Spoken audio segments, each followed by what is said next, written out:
Hi friends, ನಿಮ್ಮೆಲ್ಲರಿಗೂ ಕೂಡ ನಿಮ್ಮದೇ ಆಗಿರ್ತಕ್ಕಂಥ ಯೂಟ್ಯೂಬ್ ಚಾನಲ್ ಸ್ಟಡಿ ವಿತ್ ಪರಶುರಾಮ್ಗೆ ಸ್ವಾಗತ ಅಂತ ಹೇಳ್ತಾ ಇಂದಿನ ವಿಡಿಯೋದಲ್ಲಿ ನಾನು 8ನೇ ತರಗತಿ 3ನೇ ಗದ್ಯಪಾಠ ನೀರು ಕೊಡದ ನಾಡಿನಲ್ಲಿ ಅಂತಕ್ಕಂಥ ಒಂದು ಗದ್ಯಪಾಠದ ಅಭ್ಯಾಸ ಪ್ರಶ್ನೋತ್ತರಗಳನ್ನು ನೋಡೋಣ.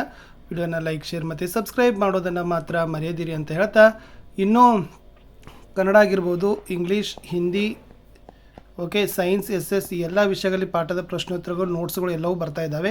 ವಿಡಿಯೋದ ಡಿಸ್ಕ್ರಿಪ್ಷನ್ ಬಾಕ್ಸ್ನಲ್ಲಿನೂ ಕೂಡ ನಾನು ಏನು ಮಾಡ್ತೀನಿ ಅಂದರೆ ಲಿಂಕ್ಗಳನ್ನು ಸಜೆಸ್ಟ್ ಮಾಡ್ತೀನಿ. ಸೊ ದಯಮಾಡಿ ಅವುಗಳನ್ನು ನೋಡಿ ಅಂತ ಹೇಳ್ತಾ, ಸೊ ಲೈಕ್, ಶೇರ್ ಮತ್ತು ಸಬ್ಸ್ಕ್ರೈಬ್ ಮಾಡೋದನ್ನು ಮಾತ್ರ ಮರೆಯದಿರಿ. ಸೊ ತುಂಬ ಚೆನ್ನಾಗಿ ಉತ್ತರಗಳನ್ನು ಕೊಟ್ಟಿದ್ದೀವಿ, ನೋಡ್ಕೊಂಡು ಬರೋಣ. ಮೊದಲಿಗೆ ಲೇಖಕರ ಪರಿಚಯ. ನೇಮಿಚಂದ್ರ. ಶ್ರೀಮತಿ ನೇಮಿಚಂದ್ರ ಅವರು ಕ್ರಿಸ್ತಶಕ 1959 ಚಿತ್ರದುರ್ಗದಲ್ಲಿ ಜನಿಸಿದರು. ಇವರ ತಂದೆ ಪ್ರೊಫೆಸರ್ ಜಿ ಗುಂಡಣ್ಣ, ತಾಯಿ ಹೆಸರು ತಿಮ್ಮಕ್ಕ. ಇವರು ಬೆಂಗಳೂರಿನ HAL ಸಂಸ್ಥೆಯಲ್ಲಿ ಉನ್ನತ ತಂತ್ರಜ್ಞಾನಾಧಿಕಾರಿಯಾಗಿ ತಮ್ಮ ವೃತ್ತಿ ಜೀವನವನ್ನು ಪ್ರಾರಂಭಿಸಿದರು. ಇವರು ಬದುಕು ಬದಲಿಸಬಹುದು ಎಂಬ ಅಂಕನ ಬರಹವನ್ನು, ಪೇರುವಿನ ಕಣಿವೆಯಲ್ಲಿ, ಒಂದು ಕನಸಿನ ಪಯಣ ಎನ್ನುವ ಪ್ರವಾಸ ಕಥೆಗಳನ್ನು, ನಮ್ಮ ಕನಸುಗಳಲ್ಲಿ ನೀವಿದ್ದೀರಿ, ಮತ್ತೆ ಬರೆದ ಕಥೆಗಳು, ನೇಮಿಚಂದ್ರರ ಕಥೆಗಳು ಎನ್ನುವ ಕಥಾ ಸಂಕಲನಗಳನ್ನು, ಯಾದವ ಶೇಮ್ ಎನ್ನುವ ಕಾದಂಬರಿಯನ್ನು ರಚಿಸಿದ್ದಾರೆ. ಇವರ ಪೇರುವಿನ ಪವಿತ್ರ ಕಣಿವೆಯಲ್ಲಿ ಕೃತಿಗೆ ಕರ್ನಾಟಕ ಸಾಹಿತ್ಯ ಅಕಾಡೆಮಿ ಪ್ರಶಸ್ತಿ, ಇವರಿಗೆ ನೃಪತುಂಗ ಪ್ರಶಸ್ತಿ, ಅತ್ತಿಮಬ್ಬೆ ಪ್ರಶಸ್ತಿ ಮೊದಲಾದ ಪ್ರಶಸ್ತಿಗಳನ್ನು ನೀಡಿ ಗೌರವಿಸಲಾಗಿದೆ ಅಂತ ಬರೆದ್ರೆ ಸಾಕು. ಪ್ರಸ್ತುತ ನೀರು ಕೊಡದ ನಾಡಿನಲ್ಲಿ ಅಂಕನ ಬರಹವನ್ನು ಶ್ರೀಮತಿ ನೇಮಿಚಂದ್ರ ಅವರು ಬದುಕು ಬದಲಿಸಬಹುದು ಎಂಬ ಕೃತಿಯಿಂದ ಆಯ್ದುಕೊಳ್ಳಲಾಗಿದೆ. ಅಭ್ಯಾಸಗಳು. ಮುಖ್ಯ ಪ್ರಶ್ನೆ ಅ.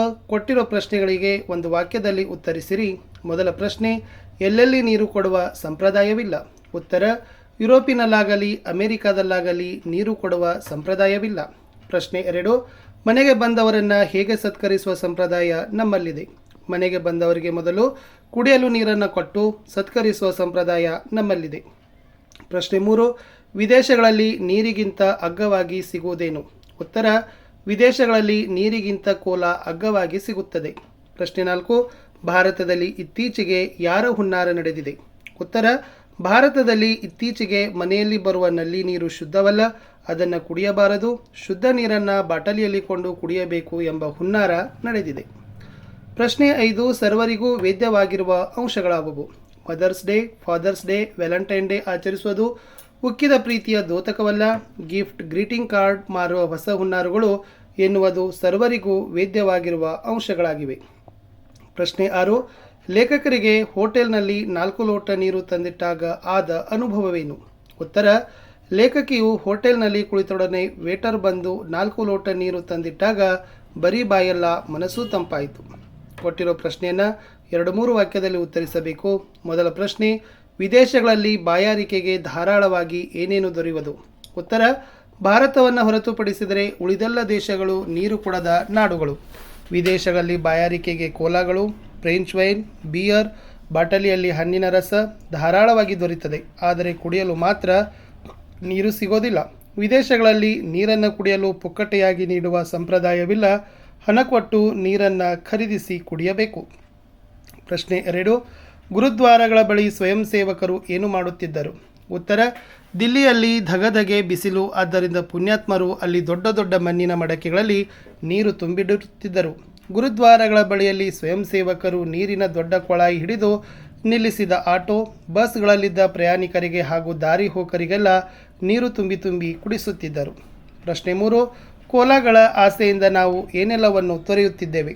ಉತ್ತರ, ಭಾರತದಲ್ಲಿ ಇತ್ತೀಚೆಗೆ ಮನೆಯಲ್ಲಿ ಬರುವ ನಲ್ಲಿ ನೀರು ಶುದ್ಧವಲ್ಲ, ಅದನ್ನು ಕುಡಿಯಬಾರದು, ಶುದ್ಧ ನೀರನ್ನು ಬಾಟಲಿಯಲ್ಲಿ ಕೊಂಡು ಕುಡಿಯಬೇಕು ಎಂಬ ಹುನ್ನಾರು ನಡೆದಿದೆ. ಕೋಲಾಗಳ ಆಸೆಯಿಂದ ನಮ್ಮ ಎಳನೀರು, ಮಜ್ಜಿಗೆ, ಪಾನಕ, ಕಬ್ಬಿನ ಹಾಲು, ತಾಜಾ ಹಣ್ಣಿನ ರಸ ಎಲ್ಲವನ್ನ ಕಳೆದುಕೊಳ್ಳುತ್ತಿದ್ದೇವೆ. ಪ್ರಶ್ನೆ 4, ನಾಗರಿಕತೆಯ ದೊಡ್ಡ ಅನಾಹುತಗಳಾಗಿ ಕಾಣಿಸಿಕೊಳ್ಳುತ್ತಿರುವ ಆಚರಣೆಗಳಾವುವು? ಉತ್ತರ, ಕೊಳ್ಳುಬಾಕತನ, ಲಾಭಕೋರತನದ ರೋಗಗಳು ಸಾಂಕ್ರಾಮಿಕವಾಗಿ ಎಲ್ಲ ನೆಲದಲ್ಲೂ ಹರಡಿ ಭಾರತಕ್ಕೆ ಲಗ್ಗೆ ಇಟ್ಟಿವೆ.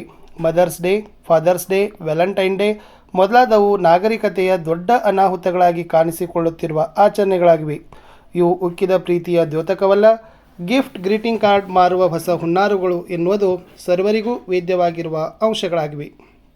ಪ್ರಶ್ನೆ 5, ಜನಪ್ರಿಯ ಹೋಟೆಲಿನ ಮಾಲೀಕನಿಗೆ ತಂಪು ಪಾನೀಯ ಕಂಪನಿ ಹೇಳಿದ್ದೇನು? ಉತ್ತರ, ತಂಪು ಪಾನೀಯ ಕಂಪನಿ ಅವರು ಜನಪ್ರಿಯ ಹೋಟೆಲ್ ಮಾಲೀಕನಿಗೆ, ನೀವು ಗ್ರಾಹಕರಿಗೆ ಬಂದೊಡನೆ ನೀರು ಕೊಡುವುದನ್ನು ನಿಲ್ಲಿಸಿದರೆ ಇಷ್ಟು ಹಣ ಕೊಡುತ್ತೇವೆ ಎಂದು ಹೇಳಿದನು. ಪ್ರಶ್ನೆ ಇ. ಕೊಟ್ಟಿರೋ ಪ್ರಶ್ನೆಗಳಿಗೆ 5-6 ವಾಕ್ಯದಲ್ಲಿ ಉತ್ತರಿಸಿರಿ. ದುಡ್ಡಿಲ್ಲದೆ ಕುಡಿಯಬಲ್ಲ ನೀರು ಸಿಗುತ್ತಿದ್ದ ಕಾಲದ ಬಗ್ಗೆ ಲೇಖಕರ ಅಭಿಪ್ರಾಯವೇನು? ಉತ್ತರ: ಲೇಖಕರ ಬಾಲ್ಯದ ದಿನಗಳಲ್ಲಿ ಮನೆಗೆ ಬಂದವರಿಗೆ ಮೊದಲು ಕುಡಿಯಲು ನೀರನ್ನು ಕೊಟ್ಟು ಸತ್ಕರಿಸುವ ಸಂಪ್ರದಾಯವಿತ್ತು. ಮನೆಯ ಹೊರಗೆ ದನಕರುಗಳು ನೀರು ಕುಡಿಯಲಿ ಎಂದು ಕಾಂಪೌಂಡ್ ಗೋಡೆಗೆ ಸೇರಿದಂತೆ ಸಣ್ಣ ತೊಟ್ಟಿಯನ್ನು ಕಟ್ಟಿ ನೀರು ತುಂಬುತ್ತಿದ್ದರು. ದಾರಿಯಲ್ಲಿ ಮಣ್ಣಿನ ಮಡಕೆಗಳಲ್ಲಿ ಕುಡಿಯಲು ನೀರು ತುಂಬಿಡುತ್ತಿದ್ದರು. ಗುರುದ್ವಾರಗಳಲ್ಲಿ ಸ್ವಯಂ ಸೇವಕರು ಕುಡಿಯಲು ನೀರು ಕುಡಿಸುತ್ತಿದ್ದರು. ದಿಲ್ಲಿಯ ಅವರ ಅತ್ತೆಯ ಮನೆ ಹೋದೊಡನೆ ಬೇಟಾ ತಾಯಾಜಿ ಆಯೇ ಹೈ ಥಂಡಾ ಪಾನಿ ಪಿಲಾವ್ ಎಂದು ಅತ್ತೆ ಕೂಗಿ ಹೇಳುತ್ತಿದ್ದರು. ಡಾಬಾ ಆಗಲಿ, ದರ್ಶಿನಿ ಆಗಲಿ, ಪಂಚತಾರಾ ಹೋಟೆಲ್ಗಳಾಗಲಿ ಮೊದಲು ನೀರು ಮೇಜಿನ ಮೇಲಿರುತ್ತಿತ್ತು. ಹೀಗೆ ನೀರು ಪುಕ್ಕಟ್ಟೆಯಾಗಿ ಎಲ್ಲೆಡೆಯೂ ದೊರೆಯುತ್ತಿತ್ತು ಎನ್ನುವುದು ಲೇಖಕರ ಅಭಿಪ್ರಾಯವಾಗಿದೆ. ಪ್ರಶ್ನೆ 2. ಕಂಪನಿಗಳು ಅಪ್ಪಟ ಅನಗತ್ಯದ ವಸ್ತುಗಳನ್ನು ಇವಿಲ್ಲದೆ ಬದುಕಿಲ್ಲ ಎಂಬಂತೆ ಹೇಗೆ ಬಿಂಬಿಸುತ್ತಿವೆ? ಉತ್ತರ: ಕೊಳ್ಳುಬಾಕತನ, ಲಾಭಕೋರತನದ ರೋಗಗಳು ಸಾಂಕ್ರಾಮಿಕವಾಗಿ ಎಲ್ಲ ನೆಲದಲ್ಲೂ ಹರಡಿ ಭಾರತಕ್ಕೂ ಲಗ್ಗೆ ಇಟ್ಟಿವೆ. Mother's day, fathers day, Valentine Day ಮೊದಲಾದವು ನಾಗರಿಕತೆಯ ದೊಡ್ಡ ಅನಾಹುತಗಳಾಗಿ ಕಾಣಿಸಿಕೊಳ್ಳುತ್ತಿರುವ ಆಚರಣೆಗಳಾಗಿವೆ. ಇವು ಉಕ್ಕಿದ ಪ್ರೀತಿಯ ದ್ಯೋತಕವಲ್ಲ, ಗಿಫ್ಟ್, ಗ್ರೀಟಿಂಗ್ ಕಾರ್ಡ್ ಮಾರುವ ಹೊಸ ಹುನ್ನಾರುಗಳು. ನಮ್ಮ ಭಾರತೀಯ ಜೀವನ ಶೈಲಿಯನ್ನು, ನಂಬಿಕೆಯನ್ನು, ಮೌಲ್ಯಗಳನ್ನು, ಸಂಸ್ಕೃತಿಯ ಬುನಾದಿಯನ್ನು ಕೊಳ್ಳುಬಾಕುತನ ಅಲುಗಾಡಿಸುತ್ತಿದೆ. ಅಗತ್ಯಗಳಲ್ಲಿ ನಡೆದು ಹೋಗುತ್ತಿದ್ದ ಬದುಕು ಇಂದು ಬೇಕುಗಳ ಬಲೆಗೆ ಬಿದ್ದಿದೆ.